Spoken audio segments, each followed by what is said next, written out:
हा इयत्ता 7वीचा विद्यार्थी अनिकेत याने टाकाऊपासून टिकाऊ एक गाडी बनवलेली आहे।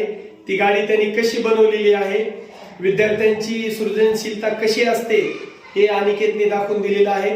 त्यांनी ती गाडी कशी बनवली ते अनिकेत आपल्याला सांगतो। अनिकेत सांग कशी बनवली। या अगोदर एक पिकअप होतं, मग याला मी कट केलं, कट करून याला एक पुष्टा लावला।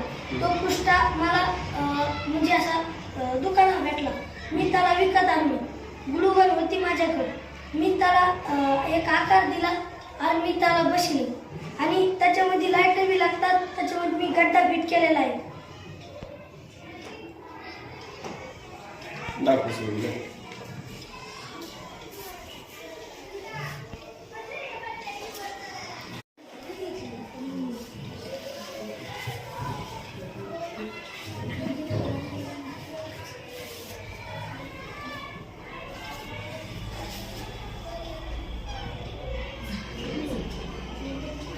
Yo.